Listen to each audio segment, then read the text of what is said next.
Good afternoon all, and welcome to this roundtable on COVID-19, a spotlight on overcoming diversity-related health disparities.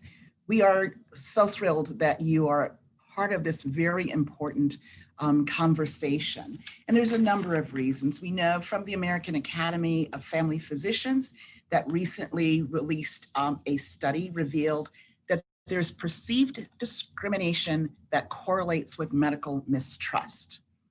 And we see the impact of this mistrust in the many surveys that have been conducted that have revealed that both Black, African American, and Hispanic Latinx populations are less likely to receive the COVID-19 vaccine.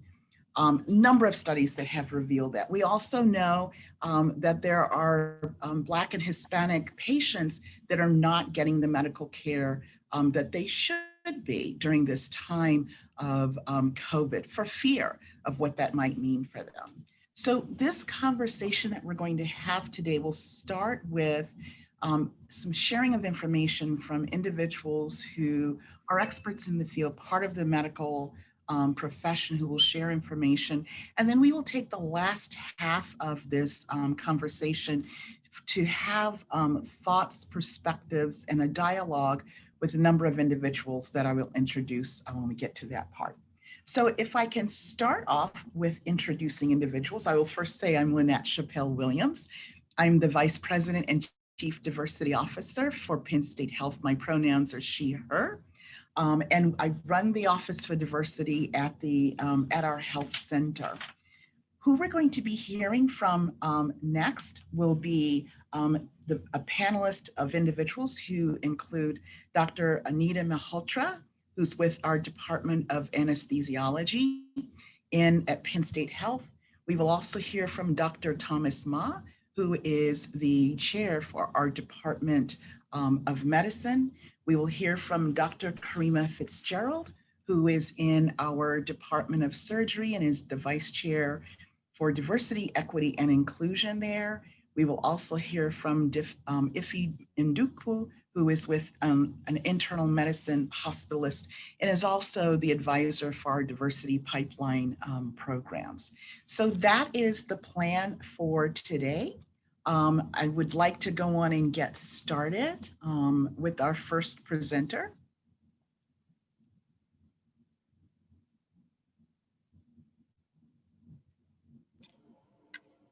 Go ahead, Dr. I'm Anita Malhotra, pronoun she, hers. And I have 3 minutes and I will tell you about some of the research that I did and also some of the things that I have seen while attending in the COVID unit for many weeks over the past months. There is definitely disparity in the number of minorities who have been affected by COVID-19. As an example, 50,000 Black patients have died since the start of the pandemic, and 18% of people who have died overall, despite them only making up 13% of the population. So we can see there's a big gap there. In terms of hospitalization, African Americans were 3.7 times more likely to be hospitalized. Latinx population was 4 times as likely to be hospitalized. And they both had 3 times the number of deaths as compared to their white counterparts in similar age groups. Why are they more at risk? Why is there this disparate response? Nobody really has come up with any biologic or genetic answer to this question. Reasons contributing to what people think is the issues are that these populations have more chronic health conditions which are known to be risk factors such as obesity, hypertension, and diabetes, which affect minority populations in higher numbers than as compared to white populations. Other things that were pointed at as risk factors were occupations, as people were more likely to be employed in service industries and to be essential workers than, again, their counterparts. The other issue that we're facing is that the highest amount of skepticism coming from any population concerning the vaccine is from the African American population. They have excellent reasons to be skeptical, but if only 42% of them are willing to get the vaccine, which is the current figure that has been published, I'm worried that we'll have even more disparate numbers than 18% of the people dying. I'm afraid that number will get higher. And personally, even though I know that they have not found any biologic or genetic reason, I feel that of the patients that I've treated, and I like to think that I treat all patients equally, but I feel that the patients that I've treated, that the African American population does worse. I felt like they did not do as well. They went into kidney failure faster. When they were on the ventilator, they had a more difficult time liberating from the ventilator, and there was definitely a higher rate of death seen. So I have a lot of concern, and I really hope that we can reach people and encourage them to get the vaccine and encourage them to go along with social distancing as much as they possibly can, and to wear masks and help prevent any more incidents in this population. Thank you. Thank you. And so I'd like to introduce now another one of our panelists, George Fernandez, who is with Latino Connection, who will be giving us an idea of what we see as some of the barriers that exist in terms of minority patient populations. So George, turning it over to you. Thank you so much, Lynette. Good morning, everybody. Thank you so much for having me. It's a pleasure to join all of you in such an esteemed panel of speakers. Again, my name is George Fernandez. I'm the founder and CEO of a social determinants of health agency. We're based here in Harrisburg. And we most recently, in partnership with Dr. Levine and Governor Tom Wolf, launched a health and wellness initiative called CATE, C-A-T-E, and it stands for Community Accessible Testing and Education. It's a really large mobile unit that has traveled across 41 counties or so across the state, reaching upward of 15,000 people and completing a little upward of about 10,000 COVID-19 tests in hard to reach populations. As you know, all of us know here, at the peak of COVID-19 last April, reports came out that African Americans and Latinos were dying at higher disproportionate rates than any other ethnic minority group. And therefore, the challenge is real in making sure that we can reach these folks and making sure that they will be a part of the solution to help the further spread of COVID-19. And the challenges really lie in the mistrust. There is a lot of trust issues in this community as it relates to vaccinations and even just the history of vaccinations and healthcare research in using people of color. I think some of the worst vaccine challenges and concerns are the distrust, the fear, the lack of education. I also like to call it the media frenzy. There's so much negative media going around at this time in reaching communities of color around the vaccine. The timeline of that are being set by state leadership or federal leadership with the concern of everybody needs to run and get vaccinated when those mass vaccinations are available, and also the inequality of distribution of current vaccinations. Just a few days ago, the Philadelphia Inquirer reported that more than 45% of the vaccines that have been made available are going to white community members or white healthcare workers, as to the opposite of Black, African American, and/or Hispanic healthcare workers. So that is contributing to the distrust and the discomfort, along with the opportunity of providing education around COVID-19 vaccine. In my opinion, some of the needs are the continuation of COVID-19 testing. If we have a clear understanding that this community is not going to get vaccinated, we need to continue COVID-19 testing and provide further education to prevent the further mitigation of COVID-19. I think that we need to start looking at education avenues such as town halls, faith-based partnerships, schools and daycares, as well as even local retailers such as bodegas and corner stores and even restaurants. And I think that one of the biggest challenges, and I think all of us here know the term social determinants of health, the true foundation of that is meeting people where they are. And if we're not meeting people where they are, That's going to be the biggest challenge that we have to overcome. And essentially using healthcare workers that look like them, individuals that they can identify with, to potentially administer the vaccine. A lot of organizations today are moving towards COVID-19 vaccination efforts and education, but we're still in the midst of this pandemic, and I don't think that we're starting to even scratch the surface in reaching African American, low-income, vulnerable communities, primarily with the goal in mind of that 70% that Governor Tom Wolf has set in place for communities of color.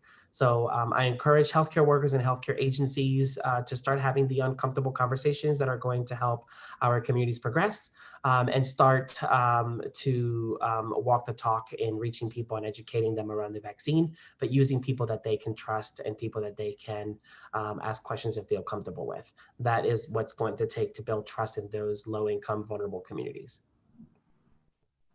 Lynette, is there Thank you anything so that you much. wanted me to cover that I didn't cover? That's been perfect. Thank you so much. I appreciate that. George just mentioned in terms of education about the different vaccines. And so we're very fortunate to have Dr. Thomas Ma, who is with our who is the chair of our Department of Medicine at Penn State Health, who will now share some information about the vaccines. Dr. Ma? Okay, great.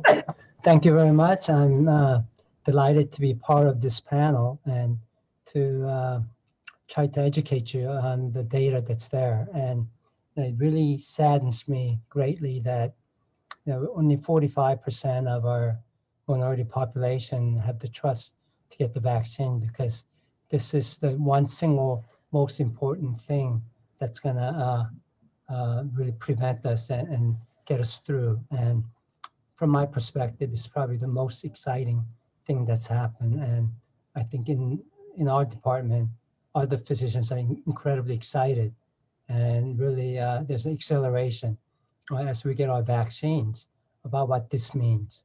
And it's really important, as everyone's pointed out, that minority populations, Blacks and Hispanics, have had very bad outcomes from here. So they are the population that would benefit the most. So let me give you data. Because of the limited time that I have, I'm going to present mainly Pfizer data, but I will also kind of talk about Moderna. Both data are very similar. Okay, but I want to start off by educating you a little bit about what the vaccine actually is and how and the makeup of it. Okay, so this is what the famous picture of the virus that we all see, and what we see is a virus with this little bit of a like a mushroom protruding out. These are called the spike proteins, and these are the proteins which allow the virus to adhere to human cells, and then it'll be able to infect the cells and cause disease. So it turns out that this is not the first coronavirus that we've had. We've had a number of other coronavirus, and we've had two that were really deadly, SARS and MERS. So because of that, there were a lot of studies about potential vaccines. So we're fortunate that there were some studies already ongoing. So they identified this spike protein, that this mushroom, as an important immune modulating protein. So this protein really allows your body to mount an immune response. So based on our prior studies, we've known that this was a target for those. So when this new COVID-19 infection happened, because of years of our study, the spike protein was the target. Now, January of last year, when we first came, when the infection first happened, our scientists had sequenced the entire genome of this virus. So they knew the entire genetic sequence. So based on that, they were able to identify which genetic material could actually show copy or make the spike protein. So based on that, they had this genetic material. They knew which part would be the spike protein. Then they went ahead and used that to drive the immune response. So just to, in general, in past years, how the vaccines were made was that when you have a virus, what they would do is they would either give you a dead virus or a virus that's been inactivated. So you were actually getting the virus. That's how the initial vaccines were done. And you can see where that could have potential problems, right? Because you're actually getting the virus. Now, in this new strategy, they don't give you the virus, so you can't get the infection without the virus, right? They're just giving you one small part called spike protein. So this protein, just giving that, it can't make the virus. There's no virus, it's just a protein. So it was a really slick and innovative approach. And also it's totally safe in terms of, there's no virus to be there, it's just a single protein. So that's what happened. So this is what they made a genetic material. It's called messenger RNA. And the messenger RNA is what actually allows the cells to make this protein.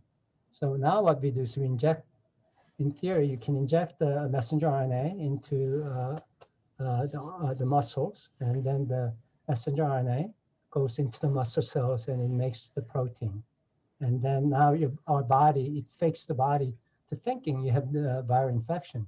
So you mount an immune response, and that's why you get soreness and you get a little bit of fever, like you get with the flu vaccines. That means it's working, that you're mounting an immune response. So when you get the real infection, now this initial fake vaccine will now allow you to mount immune response and kill the virus. Or if you get it, it'll really attenuate it so you don't really get the bad outcomes. Okay, so let me talk about the actual study itself. So this is the Pfizer vaccine, and I'm going to talk about the phase 3 study. So their vaccine is messenger RNA vaccine. And Moderna's vaccine is the same thing. They also have a messenger RNA. And in the Pfizer study, they studied 44,000 patients. This is a large population.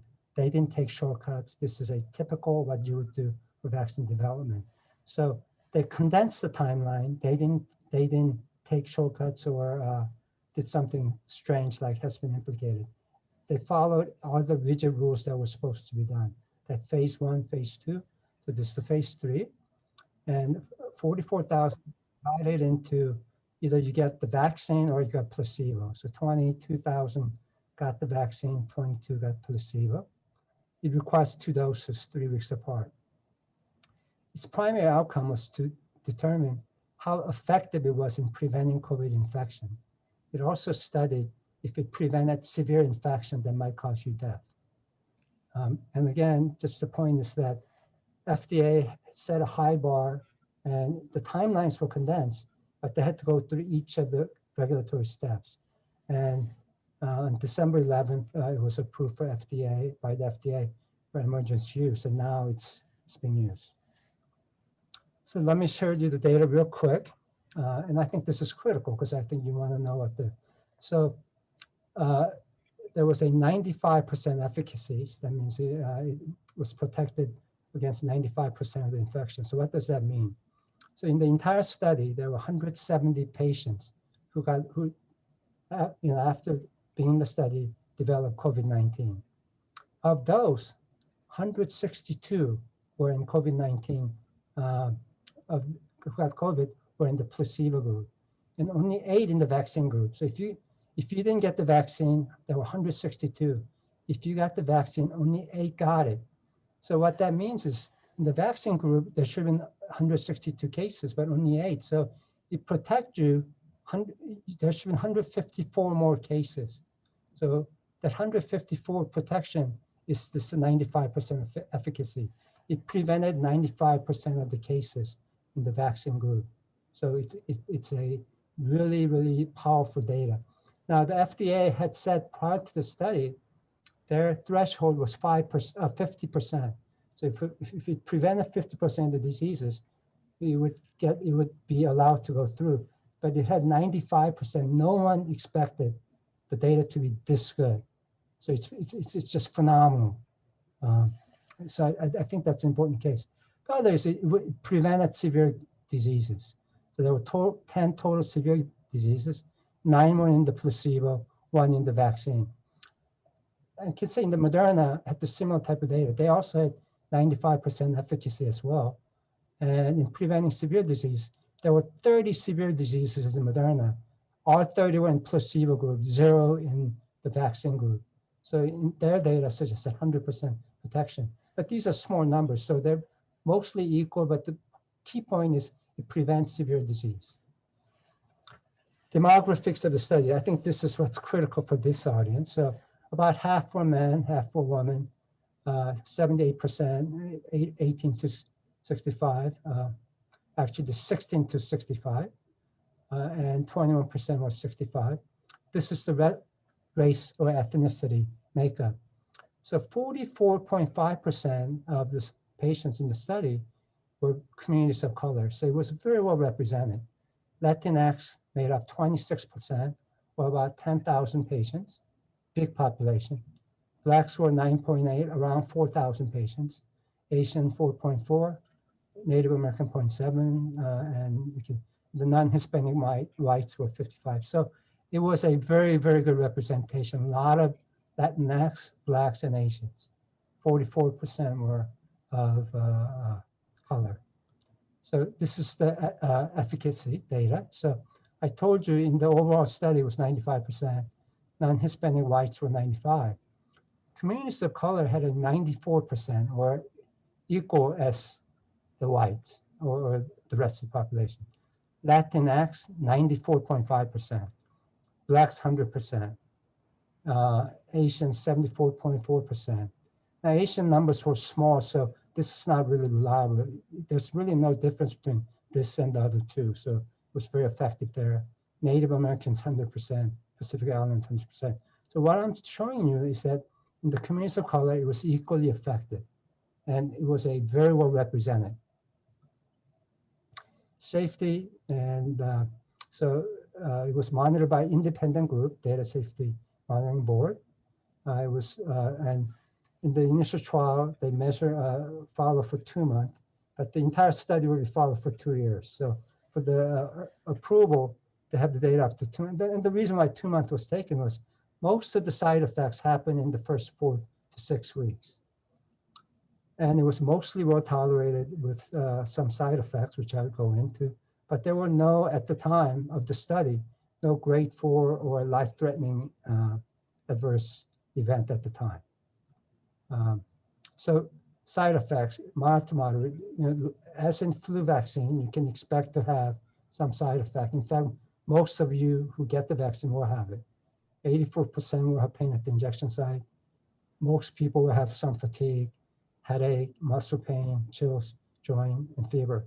And it's a little bit worse second time around. So they were mild to moderate and mostly tolerable. There were 3.8% had grade 3, 2% headaches. These are a little bit more severe. That means you may need to take time off from work and miss a day or two. Because the study only is up at the time 2 months, we don't have the long-term safety data, but it's going to be collected for the 2 years. And again, most of the events would happen first 4 to 6 weeks. These would be very, very rare events. So it was a very, very clean study as far as it can be at the time. Now, since we've given in the USA, now we've given roughly 7 million doses now.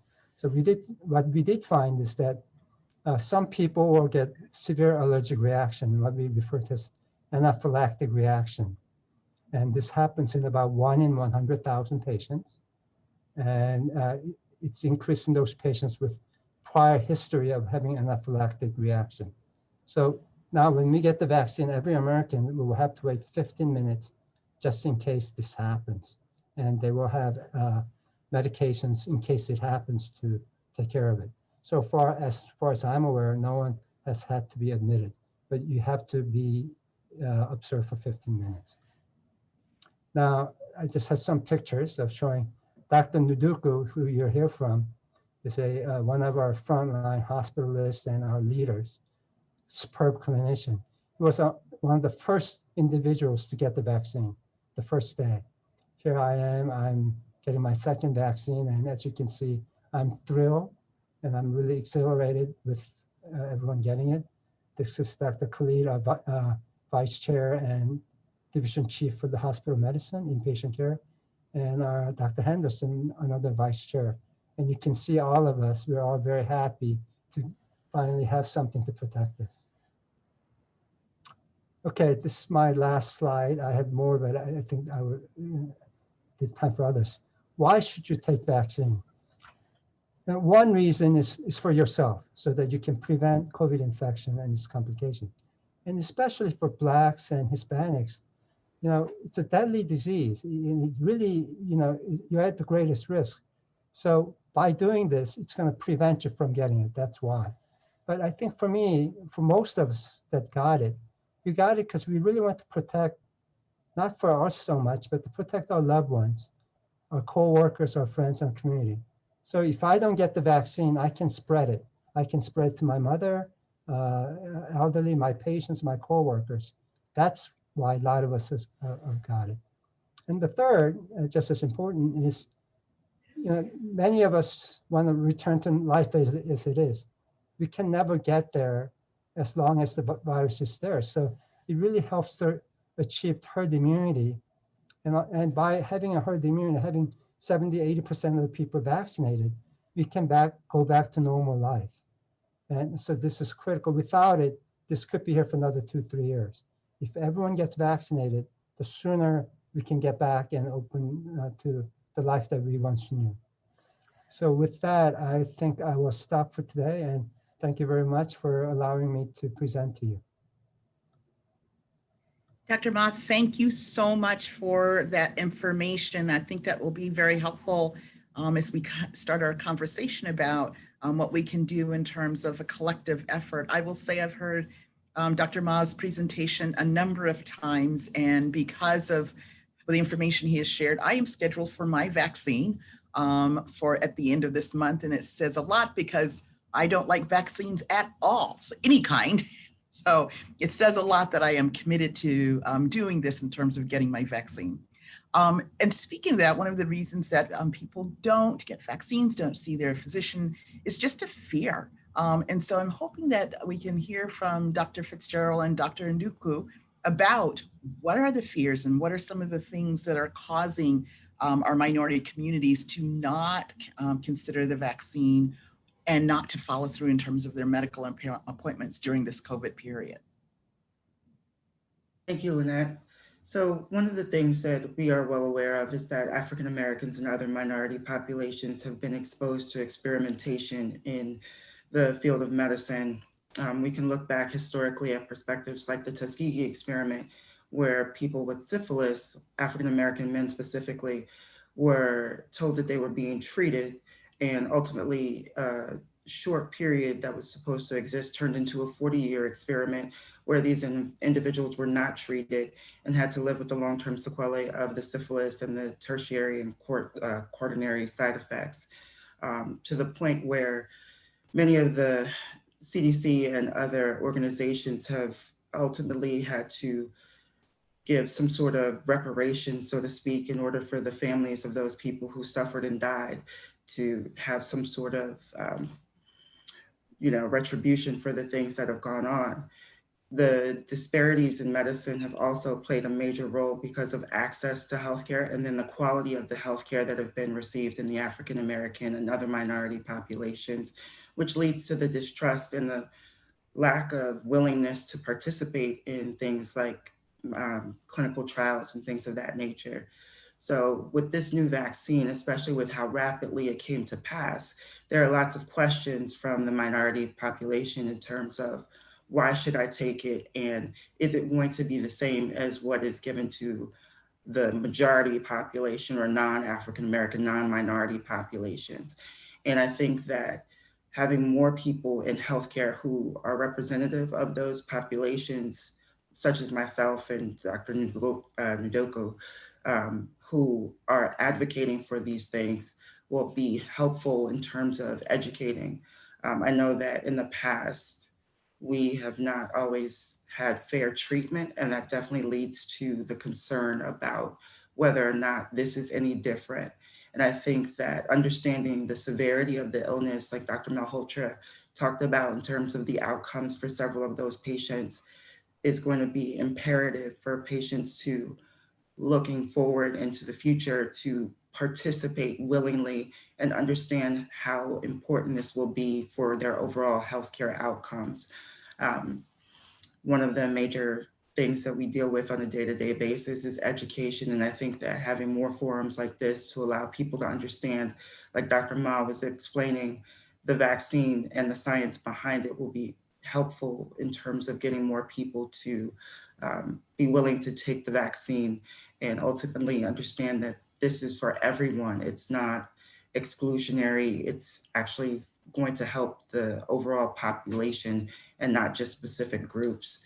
I think having access and having town halls where we can continue to educate people will be the way to go in terms of getting more people vaccinated and hopefully being able to return to some sort of normalcy in the future. So with that, Iffy. So there we go. So I will agree with Dr. Fitzgerald as well as Dr. Ma and Dr. Malhotra about the concerns. And speaking to some of those fears about the vaccine itself is the fear that how rapidly the vaccine came about and how rapidly we were able to create this vaccine. Now, what the common people don't understand is that this technology has been researched, has been trying to be perfected since 1990. So yes, we were able to come up with a solution very rapidly. And the reason we've been able to do so is that we've been working with this new technology and this new way of delivering vaccines since the 1990s. And by 1990s, I do mean 1990. So we're talking 30 years of trying to develop this new technology and develop this new science. So then that speaks to, okay, so what are some of the fears around the vaccine? So many of the fears are, or some of the fears, and I'll address three. Some people fear the vaccine might cause the disease. Well, two, some people fear that the side effects are worse than the disease. And three, the effectiveness. Will the vaccine actually work for me? So let me address the first. So will the vaccine cause the disease? Will the vaccine cause COVID-19? So as Dr. Ma pointed out, the way this vaccine works is that it stimulates your body to create a protein that your body creates protective antibodies for. You are not injected with the vaccine in any way, shape, or form. It is a brand new type of technology. Unlike the shingles vaccine or some other forms of vaccinations, you do not actually receive an inactivated or a modified version of the virus itself. It is simply a way to stimulate your body to create its own protective mechanisms against the virus and against the disease. So no, getting the vaccine will not actually cause the disease. So then the question, then the next fear is, okay, well, what about the side effects of this new vaccination? It's a relatively new medication, even though we've been working and perfecting the technology for 30 plus years. What are some of the side effects? And as Dr. Ma pointed out, the majority of the side effects that you feel are actually the results of your immune system working. So the fatigue, the tiredness, the headaches, the pain where you get the injection are all signs that, generally speaking, that the medication is starting to stimulate your immune system. So it's not necessarily that the vaccination is causing some new disease or causing some new problem. It's simply causing your immune system to respond. And unfortunately, some of those side effects, as mild or as severe as they may be, are the results of trying to stimulate your immune system.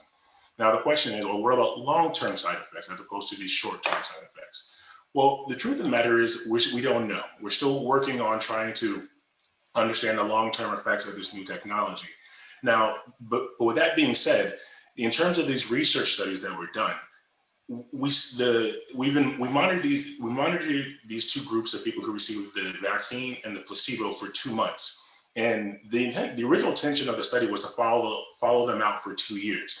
The reason that was, and they will continue to do so, but the reason they decided to push the vaccine for development for the population in the world is the fact that the vaccine was so effective, it became unethical not to give it to the people who received the placebo. So many of those concerns are the Tuskegee experiments, right? People who were infected, who were having disease and not having available treatment not receiving treatment when treatment was already available. This addresses that concern quite directly. So we have an effective treatment. It is unethical to continue a study when there's a group of people who did not receive the vaccine and when we know how effective it is. So that's why the medication was part of the reason why the medication was approved so rapidly, so quickly.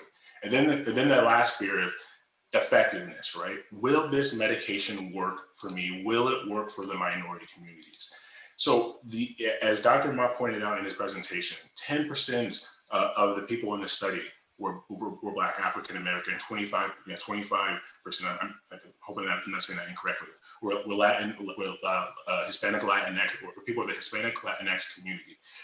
And the effectiveness for the Black and African American population was 100% in the Pfizer study and 95% in the Hispanic Latinx community. This is outstanding data. So combine that with the fact that the vaccine does not cause the disease, and the side effects are the result of it stimulating your immune system. And we know that it's so effective that we cannot withhold it from people. To me, understanding this part of the information is what allows everyone to address their fears, address their concerns, while also being able to move ahead knowing the full story. So these are all issues and concerns that are valid, considering the long history of experimentation on minority communities and people of color. But I think understanding the context and how we get to how we landed here, considering where we came from, is important. And I'm hoping that with all this information, that it helps change community perspectives about the vaccine.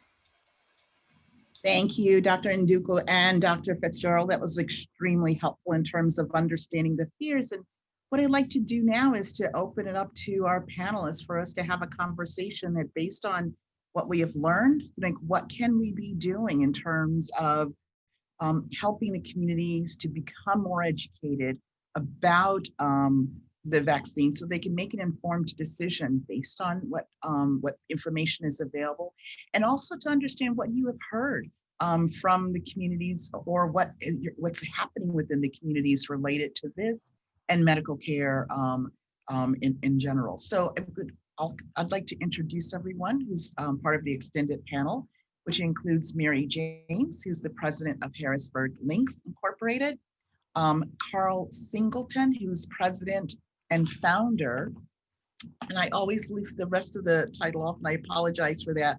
And so you will have to work with me, Carl, in terms of making sure I have the entire title. So I'll come back and make sure I have that. We also have Dr. Jeffrey Held, who's VP of Medical Affairs and Health for Penn State Health at St. Joseph's. We have Yasmin Coleman, who is the Director of Marketing for the Commonwealth of Pennsylvania. Jean Langrich, who is the Director for the Office for Cancer Health Equity for Penn State Cancer Institute. And retired Colonel Jim Williams, who's the Chair of the Pennsylvania Prostate Cancer Coalition. So I'm going to open it up to all of you in terms of what is it that we can be doing in terms of addressing some of the fears, things that are happening within the community in terms of a lack of awareness of the virus, and in particular in terms of the vaccine related to the virus. Let me start with an overview of what's going on today. I'm a cancer survivor and a 29-year patient advocate. Patient advocates are people who try to bring the medical community and the communities that they work with together. I note that there's about more than 75 people on the call today, but the point is that we're peeling back the skin of the onion. It's a new day. There's been some great commentary today about the past, about Tuskegee, about the current study, and why there is a difference. And this is important. And I want the people who are looking and viewing us today to understand that the problem, or the resolution of the problem, does not totally confront the medical community, but we all have a hand in it. I noticed that this organization, Hershey Medical Center, is planting their flag in the community. And this is so important because we haven't seen this in the past. In the past, usually the medical community wants us to come to them. here's a sincere effort by the demonstration of the people who are on the call today. They're reaching out to the community and planting their flag in the community. And by taking that tactic, that will improve the credibility of what we're trying to present today. There's plenty of noise out there and chatter about this disease and how it's to be treated. There's been rich conversation today to counter out that.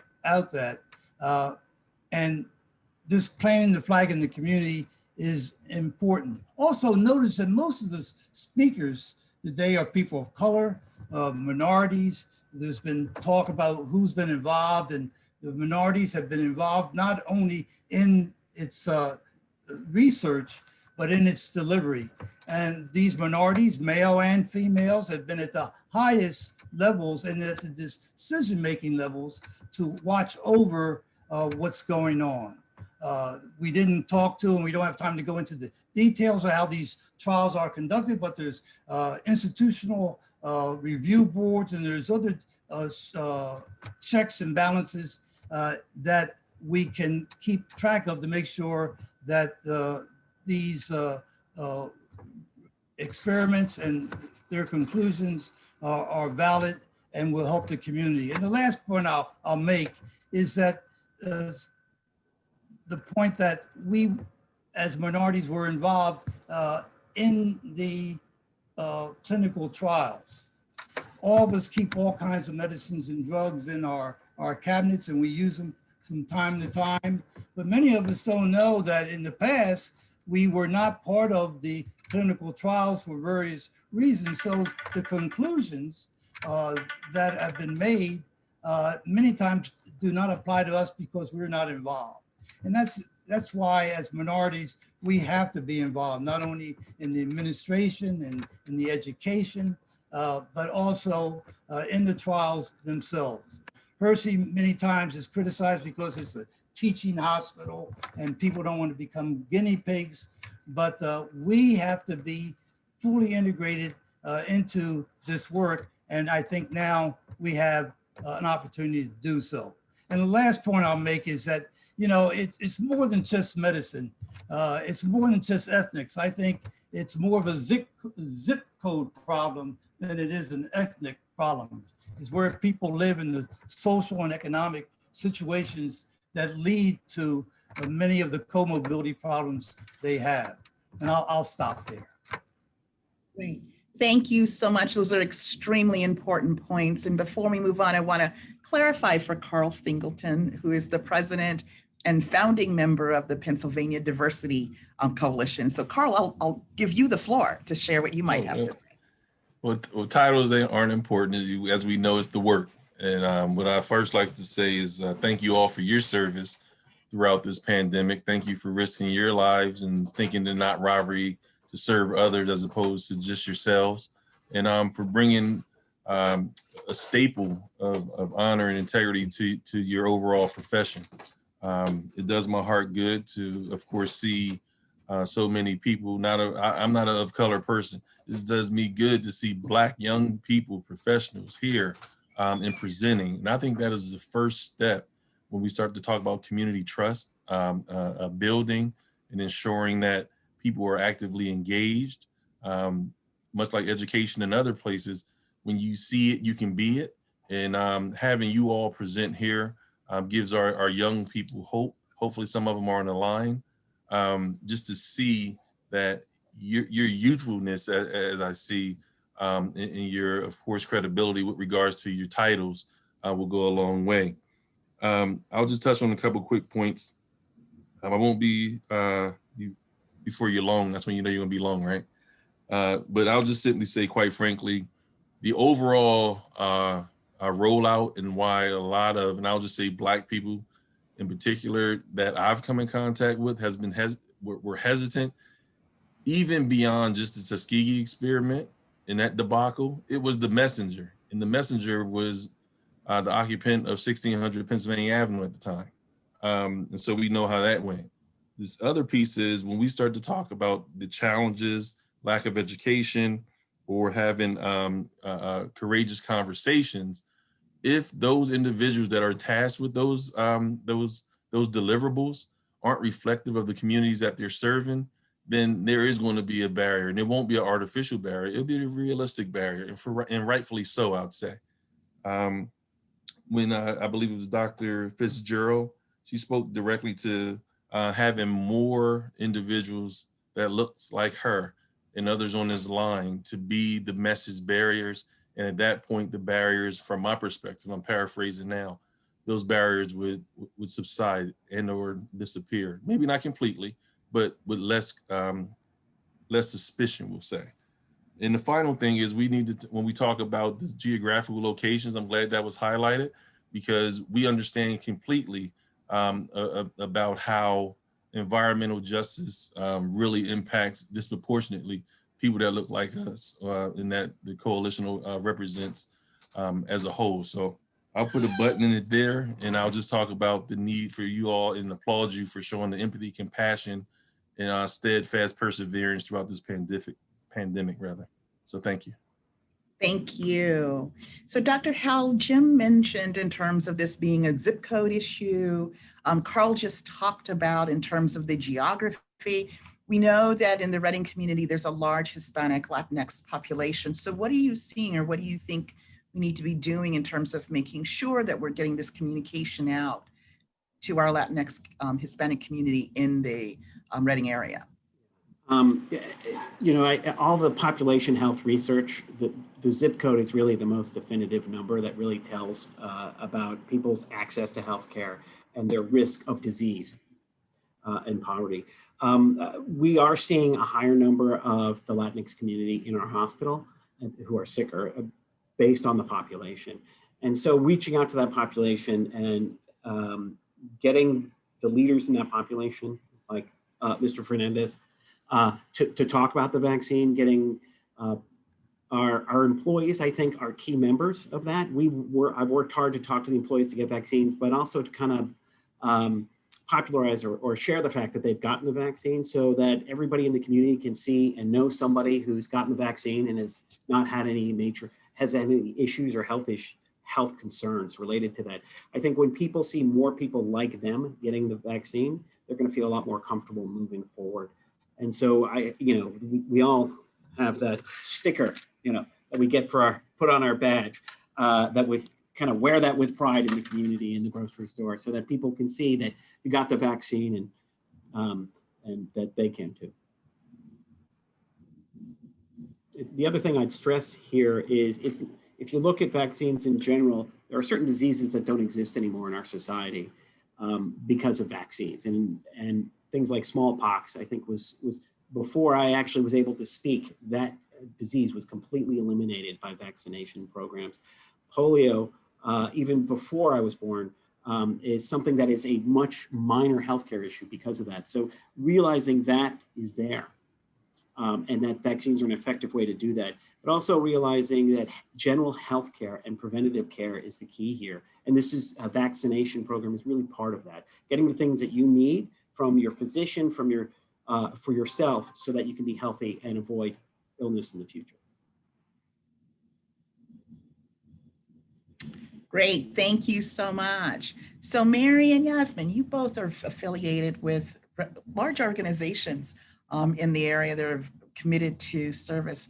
What are your perspectives in terms of what we can be doing to get the word out to our minority communities about the truth about the vaccine, the importance of that, as well as in terms of, and I'm going to ask other panels to weigh in on this as well, the importance of continuing to have medical care during this COVID time. Okay, so hello everyone, I'm Yasmin Coleman, and thank you, Lynette, for inviting me to be on the panel. I not only work for the Commonwealth of Pennsylvania as a director of marketing, but I am also very active in my sorority, which is Kappa Alpha sorority. So we've always been on the front line when it comes to what's going on in the Black community. And, being in marketing, my goal is always to educate people, particularly about public health. And so, a lot of you have touched on this, that it's important to include people who look like us in your communications, your publicity, your marketing vehicles. But also, I heard about zip code. And yes, zip code is an issue, but here's the other thing. Being Black in America is stressful, very stressful. So we're also carrying around that, internalizing it, and we know that stress also contributes to other health issues, okay? We talk about trust. It wasn't just the Tuskegee experiment. Black women were experimented on. Hysterectomies performed without any medication. And that's still very true today, in that there are some in the medical community who don't believe that Black people hurt like other people. I was in the hospital 2 years ago, no, 2018, 3 years ago. And someone said that they give you medication for pain because they could have given it to you. I didn't think much of it, but now I think back and, and I said no. And they said, why not? Okay. So we have that going on. But I think more importantly, we have to see those who look like us, who are getting this vaccine. We have to also make sure that even educating doctors, the medical profession, on how they treat people of color. Because the distrust is still there. We haven't broken through that. And then, oftentimes we as Black people, we may not get the preventative care because we don't have insurance and we can't afford it. So by the time we end up in the doctor's office or the emergency room, it's further along because we didn't have that insurance. Okay. So, and finally, we're not saying we're not going to get the vaccine.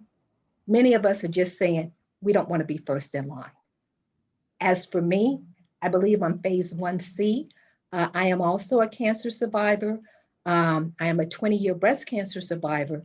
I was diagnosed in 2000 and again in 2020. So right when I was diagnosed was when COVID started. And it was like, do I want to be in a hospital now? And having cancer, it makes you think real quick. I just need you to cut it out of me. So COVID or not, I am going to take that chance of being in the hospital and getting the care and attention that I need right now. So once again, we're not saying we're not going to get it. We're just saying we don't want to be your guinea pigs and be some of the first to get it. Thank you. Thank you, Yasmin. That's an excellent point. Mary, what would you like to add to that?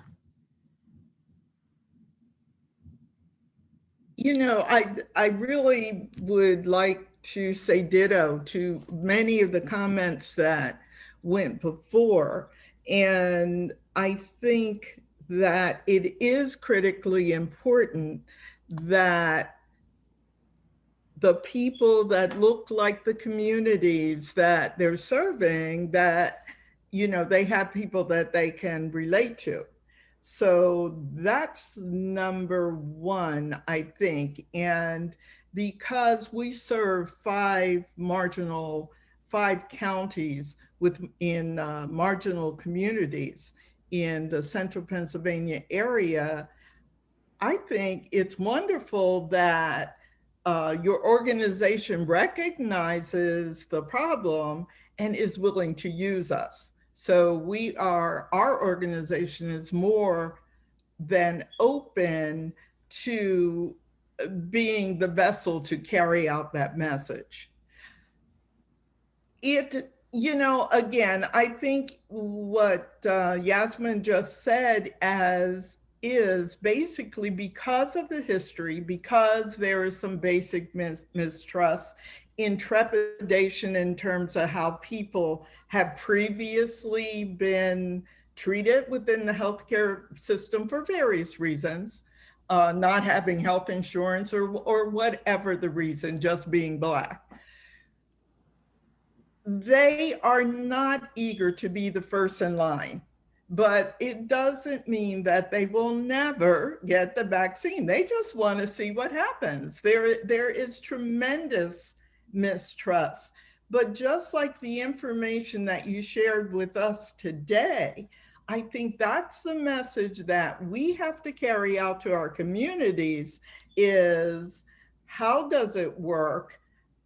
You know, how have the trials gone? Are you continuing to study and get information? And as time goes on, I think you're going to see a difference and people are not going to be as reticent.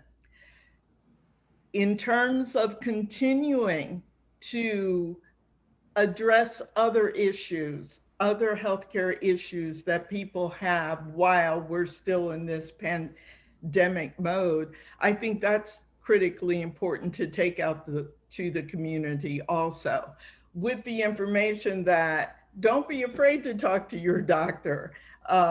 You know, you've got to get to the healthcare agency and assure them that certain precautions have been taken to ensure their safety in the meantime. Great, thank you so much. I really appreciate that. So Jean, I'm gonna let you finish it out before or in terms of your thoughts before I close it out with additional information. So Jean? Thank you, Lynette. Can you see my slides there? Yes. Okay, good.